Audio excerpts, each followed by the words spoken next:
નમસ્કાર ગુજરાત।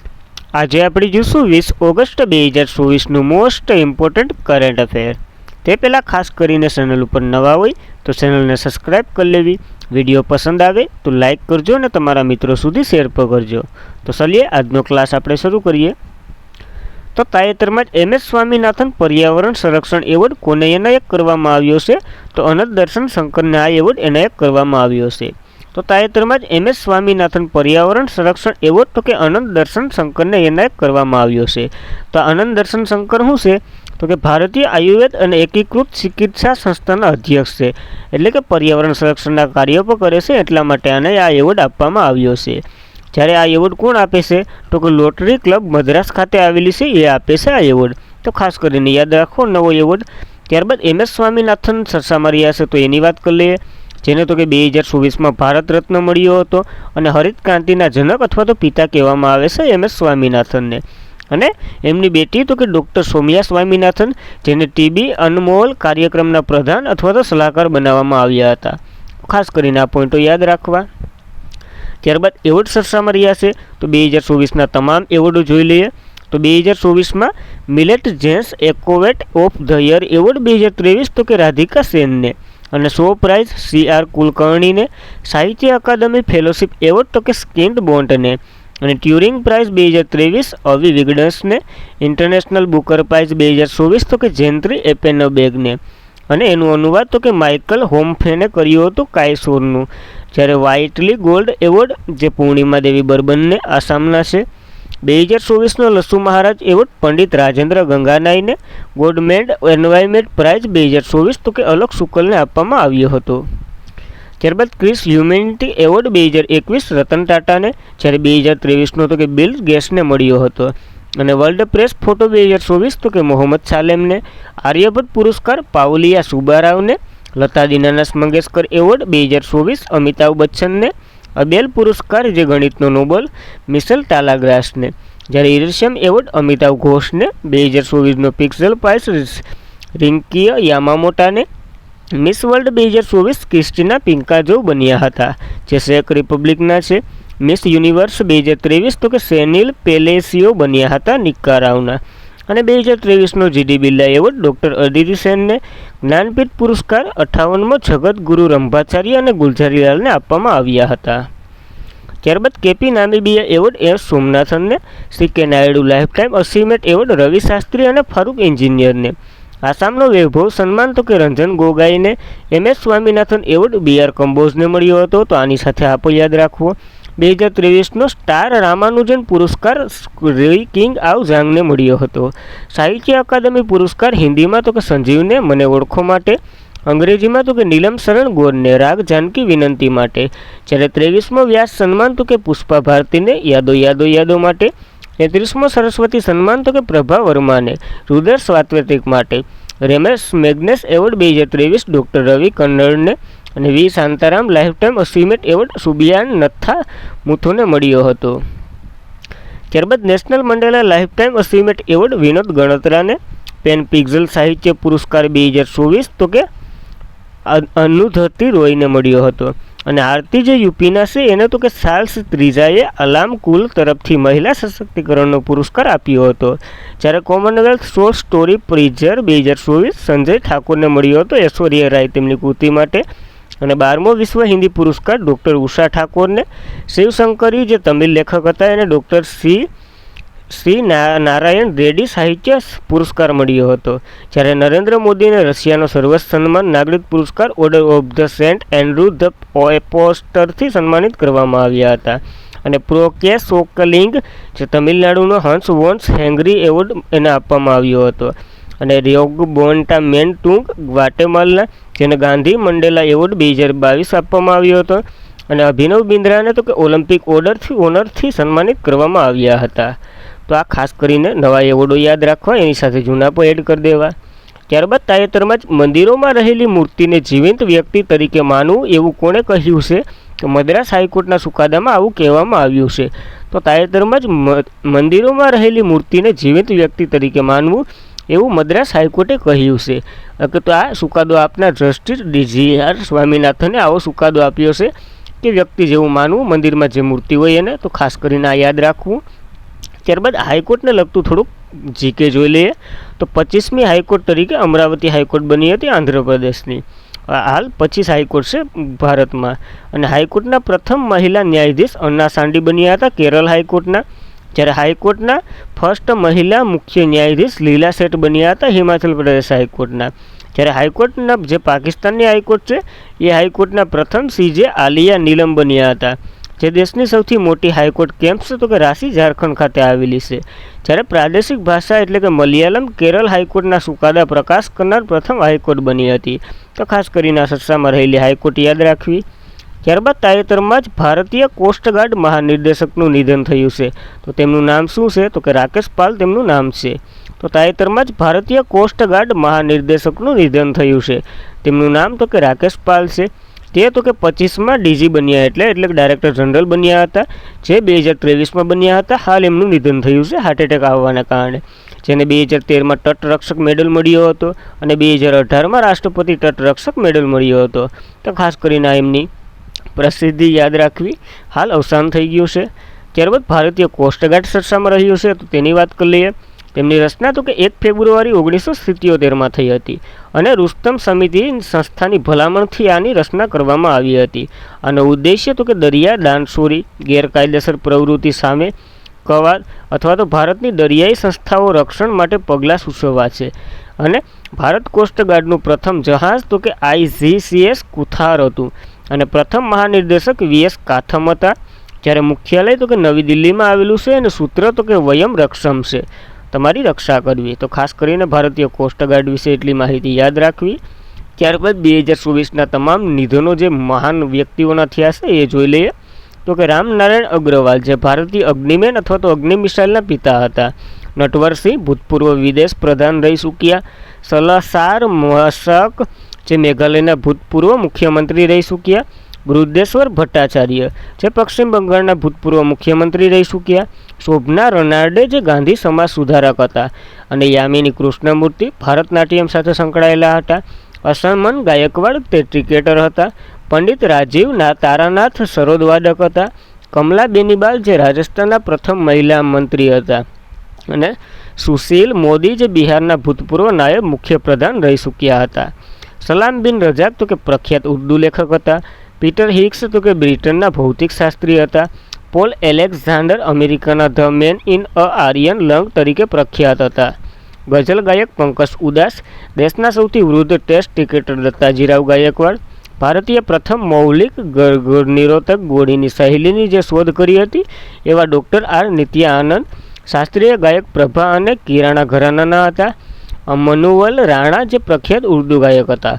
અને ઇબ્રાહિમ રાઈસી જે ઈરાનના રાષ્ટ્રપતિ હતા, જેનું હેલિકોપ્ટરમાં નિધન થયું છે. તો ખાસ કરીને આ ચર્ચામાં રહેલા વ્યક્તિત્વનું નિધન યાદ રાખવા.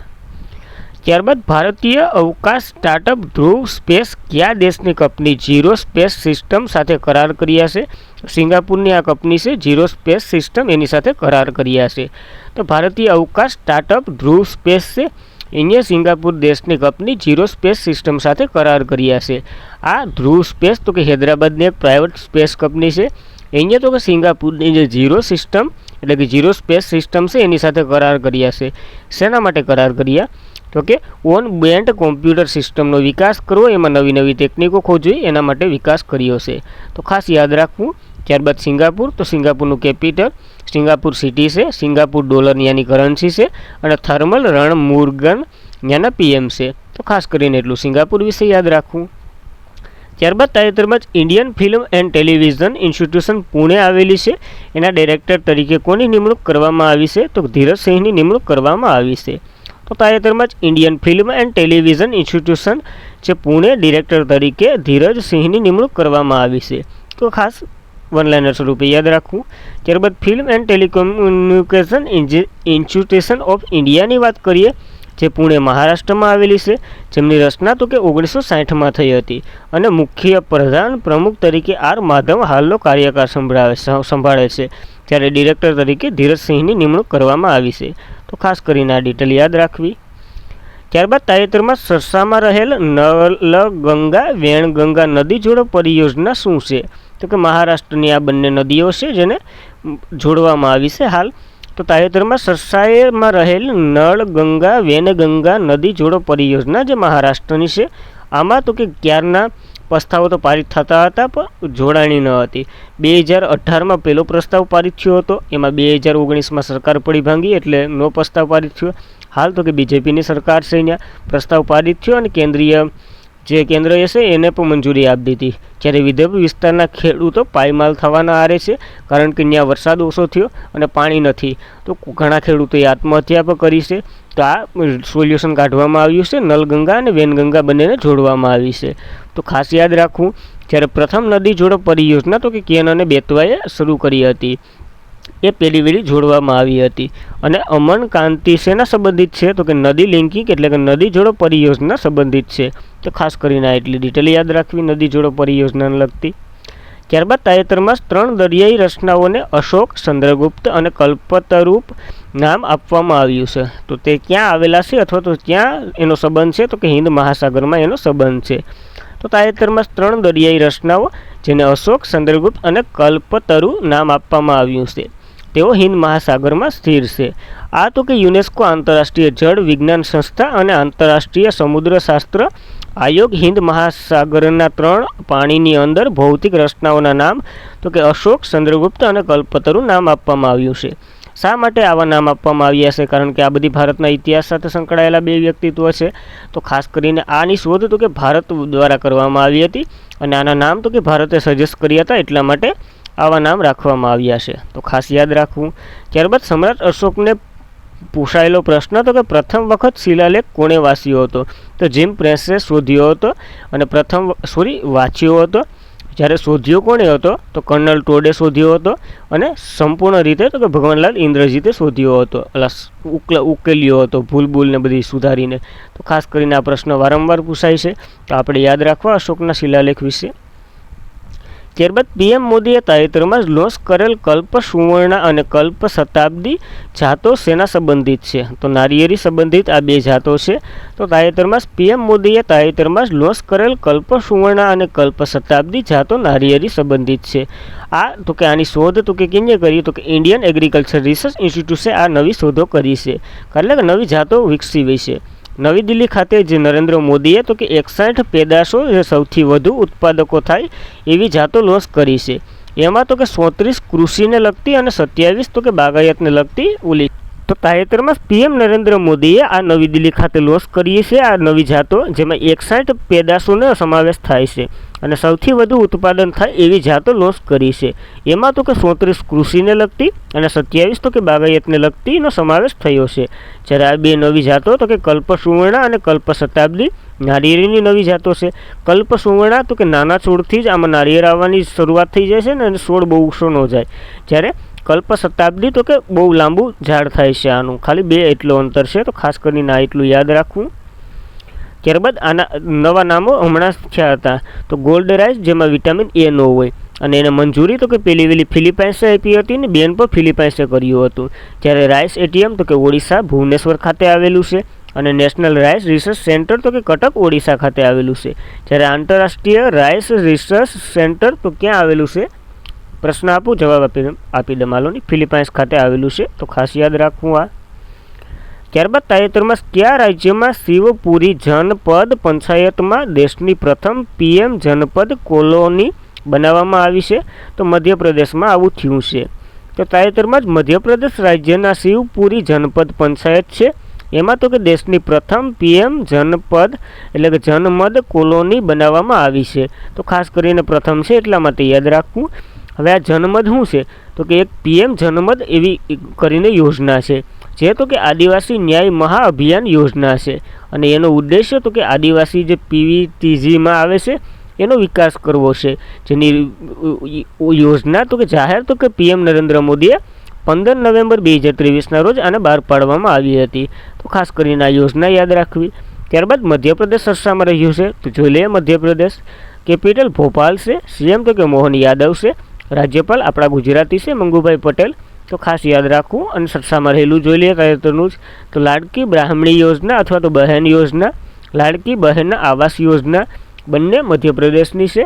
જ્યારે પ્રધાનમંત્રી સ્વનિધિ યોજના અમલમાં મૂકનાર મધ્યપ્રદેશ ટોચ ઉપર હતું અને લોકપથ મોબાઈલ એપ્લિકેશન મધ્યપ્રદેશનું છે.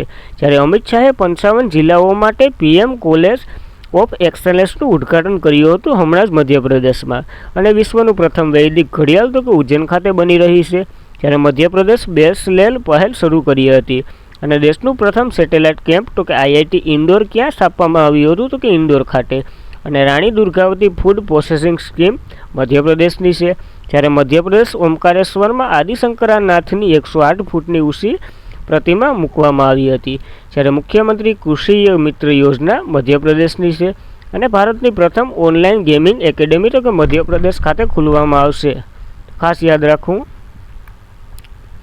ત્યારબાદ વર્ષ 2024 માટે સ્કાય ટેક્સની શ્રેષ્ઠ વૈશ્વિક એરલાઇનની યાદીમાં કોણ ટોચ પર રહ્યું છે તો કતાર એરવેઝ ટોચ પર રહ્યું છે.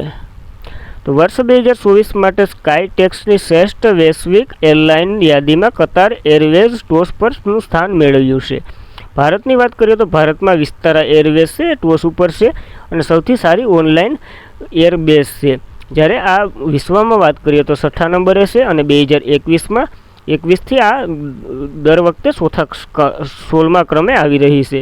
તો ખાસ યાદ રાખવું. પહેલા નંબર ઉપર કોણ છે તો કે કતાર એરવેઝ ટોચ ઉપર છે. જ્યારે સ્કાય રેટની વાત કરીએ તો તે લંડન UK ખાતે એક સ્થિર સંસ્થા છે. તે એરલાઇન અને હવાઈ અડ્ડાને રેન્કિંગ આપે છે. તો ખાસ કરીને આ ડિટેલ.